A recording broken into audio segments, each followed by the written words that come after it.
Hello, I'm Frost, and welcome to my top tips for beginners for Age of Wonders Planetfall. Right, let's get started. So tip number one, scouts. You want to get scouts out as quickly as possible.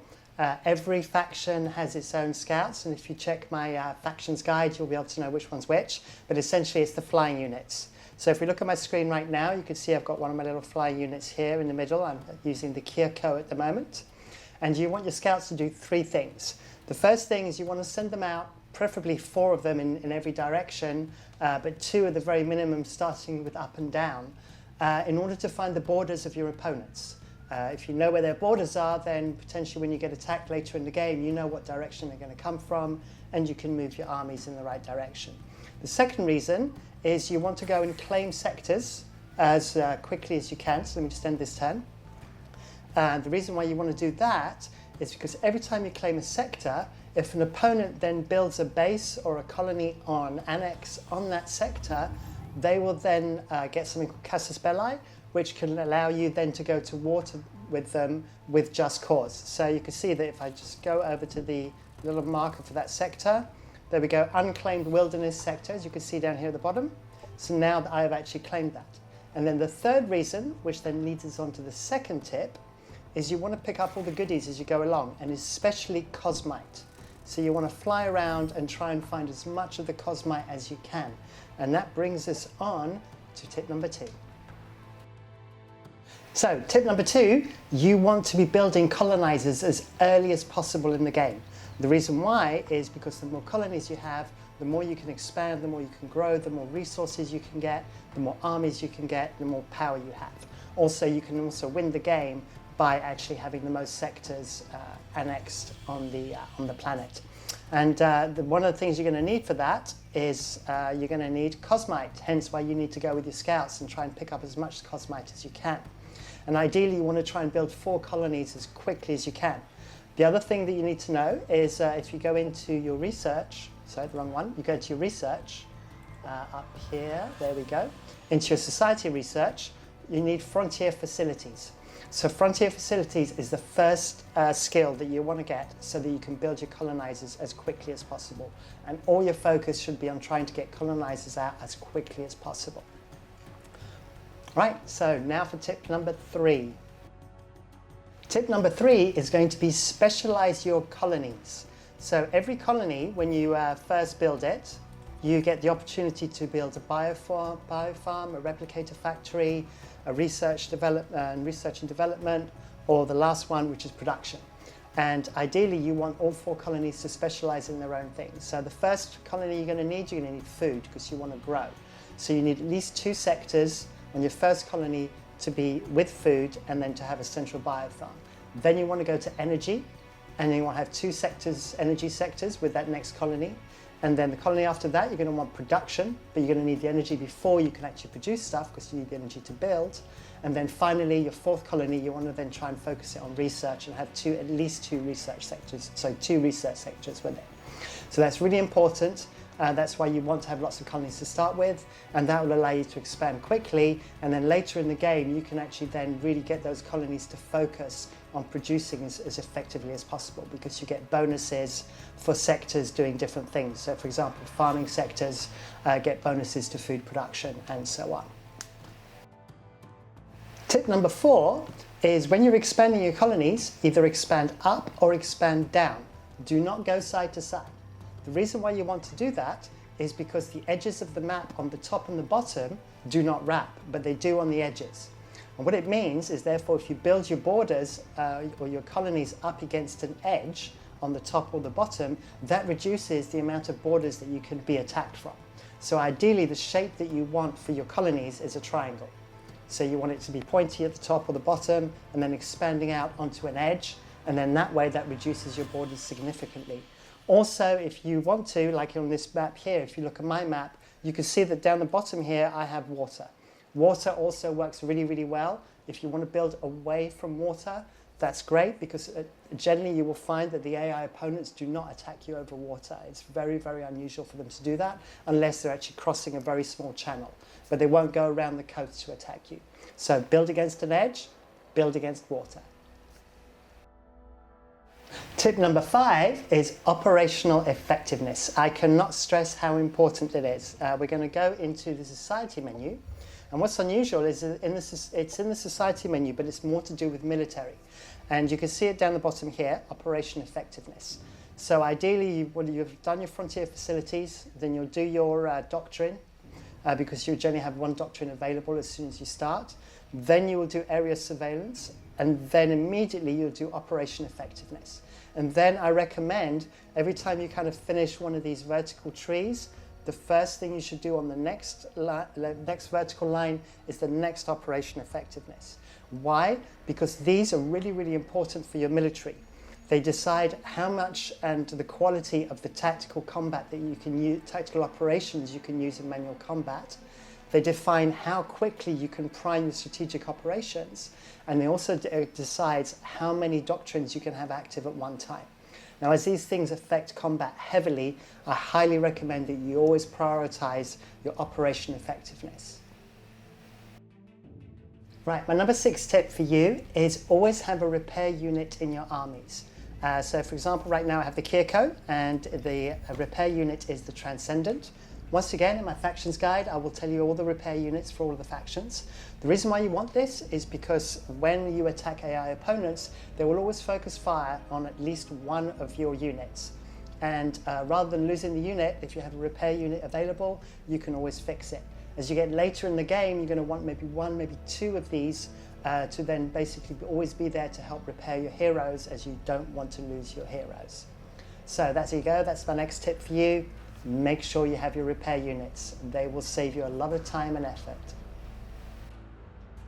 Tip number 7 is look after your heroes.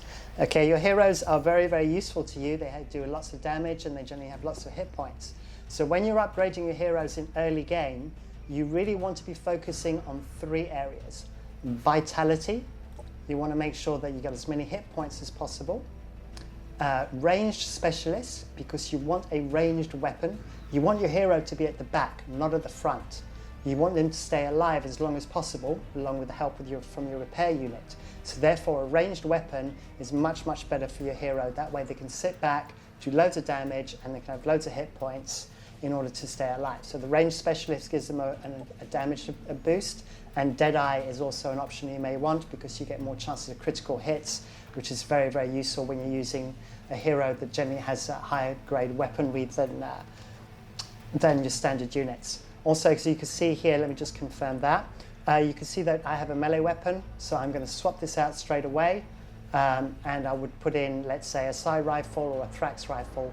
As you can see, I've been using up all my energy to build a repair unit. So there you go, I should have accounted for that. But yes, as soon as possible, I want to be putting a Psi rifle or Thrax rifle on there so that I can be doing range.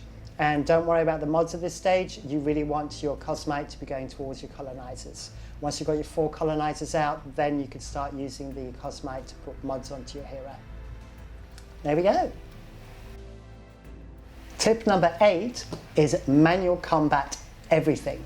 In early game, you want to take everything and go into early combat, into manual combat. Why do you want to do this? You can see it's a safe battle. I'm clearly going to win. The reason why is you really want to get to know your units. You want to know instinctively how far they can move, how they work best together. So for example, with the kir'ko, I now know the swarm shield is really, really effective. I know that I need to group them. I know how to group them, in which order to group them, what to put at the front, what to put at the back, when to start using my strategic operations, weaknesses. Also with the enemy units, I start to understand which ones are really good at flanking and are going to cause me the most problems, which ones I should take out first, etc., etc.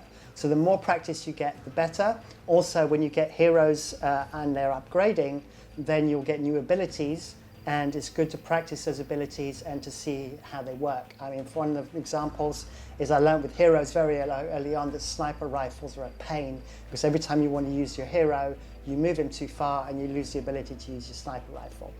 So there you go. Make sure that you practice, practice, practice, and that everything becomes second nature to you. Tip number 9 is to use forward bases. Forward bases have 2 main purposes. The first is to actually provide a border with your opponent. So ideally you want to put a forward base one sector in from your opponent. What that will do is stop your opponent from building and expanding their colonies into your territory. Do not build it on their border, as you will trigger a war, unless you want to do that. But ideally you want to leave a buffer of one sector and then build your forward base, and that will stop them encroaching into territory that you may want to colonize at a later date. You don't have to necessarily build bases all the way, but you need at least those bases along the edges to provide that buffer. The other reason you want to build a forward base, let me just create one right now on screen, there we go, is that it will create a road if there is an adjoining sector.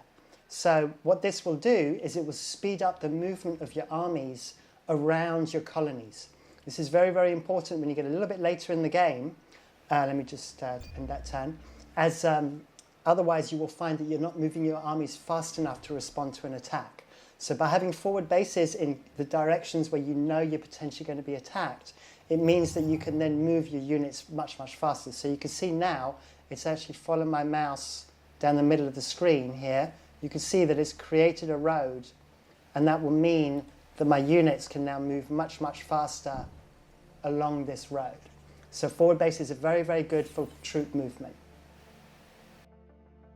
Right, we're at tip number 10, and tip number 10 is be nice. And what I mean by that is use your diplomacy to pay compliments to your opponents. So for example, like we can see on the left here, we've got our numbers. So Helen Shaw doesn't like me very much. Aya's got me, give me 150. Aaron doesn't like me very much at 125. And Ivian I get on great with. So what I want to do is take someone like Helen Shaw, and then I want to go to pronouncements, and I want to compliment. And I can send a general compliment, and it will cost me 10 of my knowledge units. And what will happen then is you can see my status with Ellen Shaw has now dropped to -25. So the benefits of doing this is you can then build up towards non-aggression pacts, and you want to try and do that initially with as many of the opponents as possible, so that way you can focus on growing your colonies, and you only have to deal with having a war with potentially one or maybe two opponents and not everybody. So be nice, get yourself some allies, and then you can then attack the people that you need to attack without watching your back all the time. And it's not over, because I've got a bonus tip. I decided to throw one extra one in because I couldn't decide which one I should leave out, so I thought I'll give you one extra.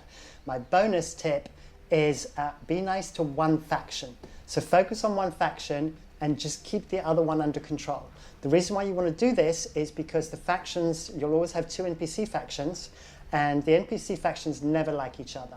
So if you do quests for both, you'll also constantly be taking away your standings with both factions. So ideally what you want to do is you want to pick one faction, preferably one that has borders close to you, and be friendly with that one and do all their quests. And so for example, if we just look in here, you can see that I've decided on the growth faction because I just like the idea of killer plants helping me.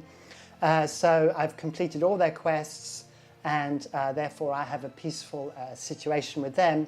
And with the spacers, I've kept it as neutral. So all I've done is I haven't done any quests that involve attacking the growth. I've ignored all battle quests, and the only quests that I've done are the ones that are production based or that require a gift of energy or a gift of cosmite. By doing just those, you keep the spacers happy so they don't go to war with you, but you don't upset your other NPC faction. So there you go, that was my last tip. I hope you found that useful. If you liked, then please like. If you disliked, then please do that as well. And do leave comments if you think there was something that, OMG, I can't believe you didn't mention using the widget in the Dubry, then please put it in the comments and let everybody know. And if you liked what I do, then please subscribe. And if you want to know more about my new releases, then hit the bell. All right, thanks a lot, and until the next one, bye.